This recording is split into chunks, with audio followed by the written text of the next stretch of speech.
If you are struggling with motivation, well, here comes an intervention. We all struggle from time to time. It's the beginning of 2025, and many of us are beginning to fall away from the resolutions that we have set. So here are 10 tips to keep you going. Number 1, define your why. Look at the reason why you want to accomplish what you do. Why have you set yourself that goal? Why have you come up with that target? It could be if you're a busy mum of children, of course, mums have children. You're a busy mum and you've lost some sleep, but your goal that you set yourself was to become healthier. Maybe you wanted to lose the paunch and be healthier in 2025.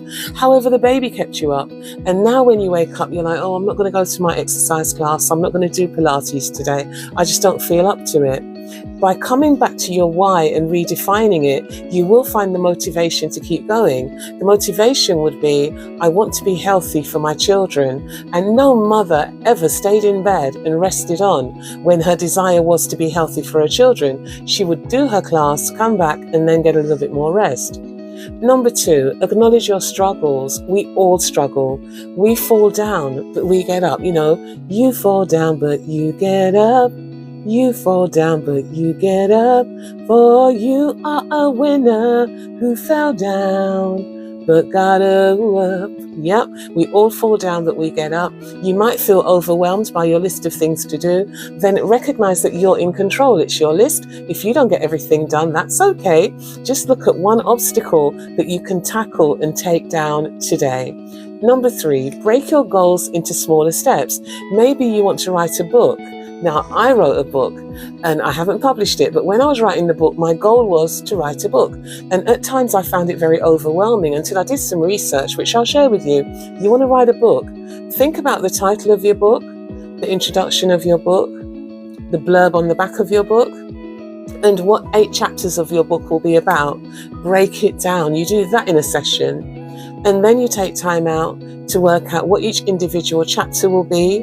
And once you've got all of that out of the way, now you've got the outline of your book, you begin writing. But you don't think about writing an entire chapter all at once. It may be that happens.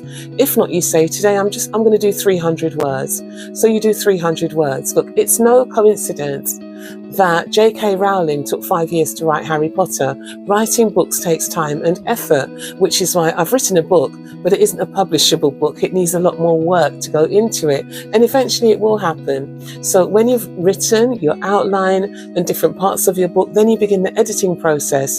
In other words, no one just writes a book, okay? It's a process, and you do it one step at a time. Break your goals down into smaller steps. Number 4, focus on your progress and not perfection.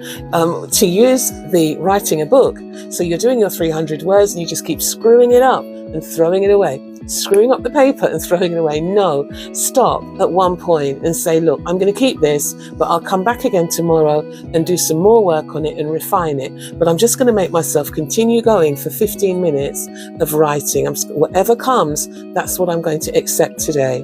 So rather than constantly looking for perfection, try and get something done. Try and get an achievement, an accomplishment, and something in the hand, okay? Perfection is like the bird in the hand being worth 10 in the bush. You know, perfection is you striving to do the thing out there that you're not accomplishing right now and then doing nothing. Now, don't get me wrong, there are lots of things you can do that will allow you to perfect them later, but just get the basics done now. Focus on the progress and not the perfection. So better is done than perfect, okay? At least you've done it. Number 5, find your energy peaks. That's really important. When is your energy at its highest? Are you an afternoon person? Are you a morning person? When your energy is at its peak, that's when you tackle your most challenging tasks. Number 6, what are your distractions? What limits you? Is there something happening in your social circle and you don't want to miss a moment of it? You want to hear the latest goss? Be careful of that, okay? I don't encourage gossiping anyway. However, be careful. Just put your phone on silent and say, I've made a commitment to myself. I made a commitment to develop and to grow in a certain area. I will not be distracted. So clear distractions. If, however, you're sitting down And let's say you are trying to write a book or to concentrate on something, and you're in a cluttered environment, it's messy, you've got dirty washing in the linen basket, then take 25 minutes and do a quick tidy up. Pick up all the clutter, put it in a bag, put that to one side, get the washing in the washing machine, and just clear a space for yourself to be able to be productive. And number 7, practice gratitude. That's really important. Shift your mindset to what's going well.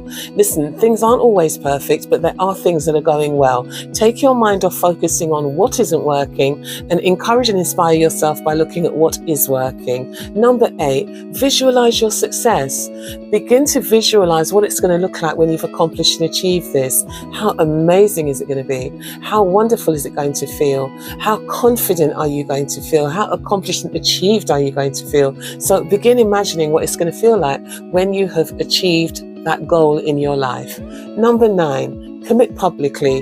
I wouldn't suggest you announce it to a room full of people, but find somebody who could be an accountability partner. That would be great. If you find somebody who is someone who is patient, considerate, kind, thoughtful, they would make an awesome accountability partner. You're not signing up for somebody to harass you, bully you, harangue you, and criticize you when you fail to do what it says you were going to do. So you said you're going to give up smoking, but things have been stressful and you found yourself buying a packet of cigarettes. Your accountability partner isn't someone who says, "What are you doing? I thought you were going to give up." No, no, no.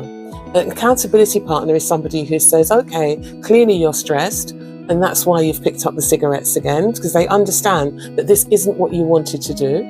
And then they'll say, "Right, so how are you going to come out of this? How are you going to move away from the smoking? Are you just going to finish that pack? Are you going to screw some of these up and throw them away?"